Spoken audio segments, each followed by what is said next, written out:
Electric cars are terrible for the environment. Let's talk about it.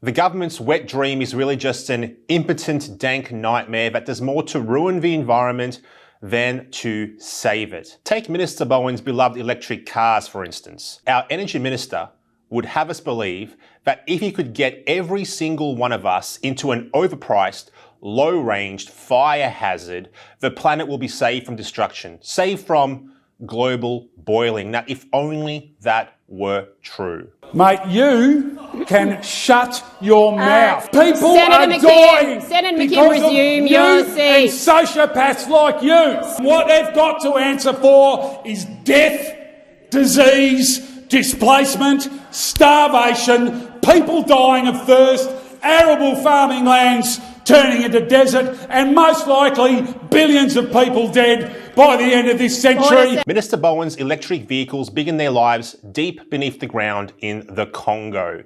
Cobalt, a key ingredient for powering Bowen's battery-powered toy cars, is typically extracted from the earth using child labour. It's crawling with children, working like modern-day slaves. A 12-hour-long day of punishing work may earn them the equivalent of £1. Much of it's mined by hand, with rudimentary tools in harsh, potentially hazardous conditions. An army of children are at the heart of the mining production. Wearing no shoes and in the most wretched conditions, Dorsan is ordered to retrieve the sack he's forgotten. There's an urgency now. The rains make this dangerous work even more risky, and Dorsan's told in no uncertain terms he risks a beating if he messes up again. But of course, we won't dwell too much on that part because, let's face it, it's not very nice. The cobalt is loaded onto petrol-powered trucks or onto diesel-powered trains, and the impoverished kids, better known as renewable energy slaves, wave enthusiastically as it is sent to the local port. From there, it is loaded onto diesel-powered cargo ships and sent to places like China for refining.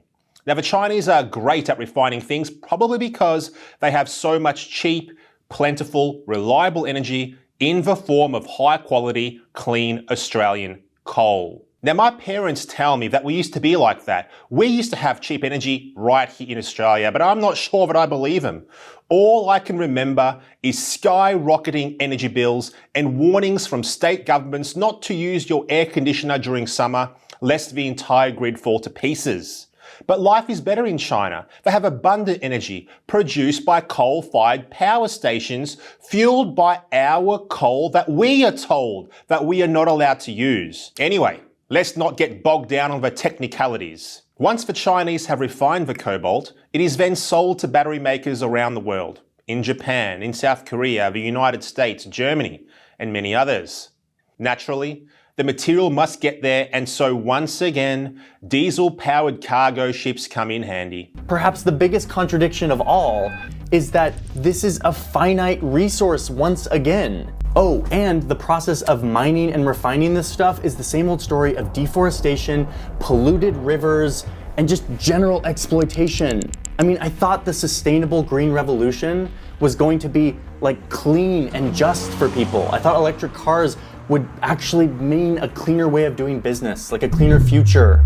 But instead, we're seeing the same old earth-destroying, great power resource race that got us here in the first place. Are you starting to see how all of this is already helping the environment? Now, of course, I jest, but not as much as Minister Chris Bowen. He is the greatest joker of them all, since he actually believes in this garbage. Now, once the Germans, for instance, have finished making the EV, it is then loaded onto yet another diesel-powered emission-belting transporter and sent to Australia for sale.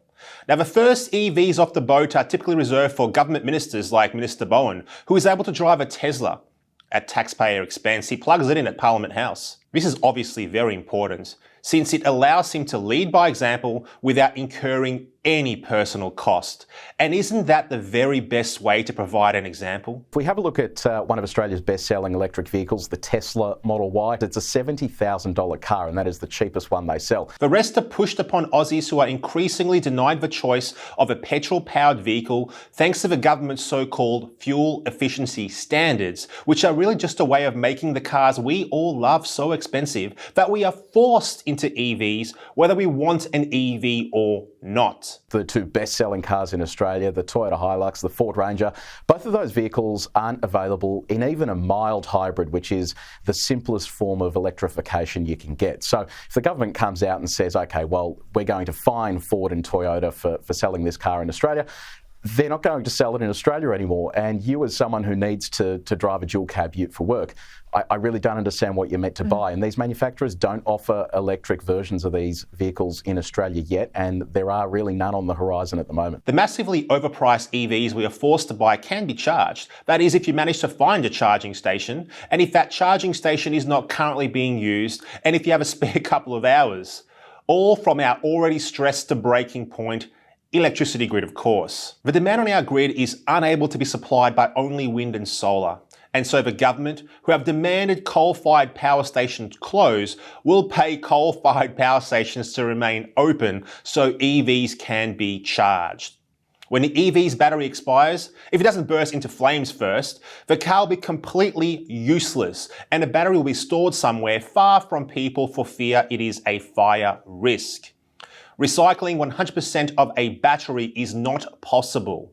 The amount of energy expensed to even attempt this process is astronomical and involves breaking down the batteries, throwing some into landfill, and then sending the rest overseas to be processed in countries like Korea, once again on an oil-powered ship. Now, if you have any money left, you'll contact your local EV dealer for a new car, and he'll immediately put an order through to those lovely kids in the Congo to get digging. And so there you have it. That's how inner city elites are able to drive their EVs around town smug in the knowledge that they are saving the planet.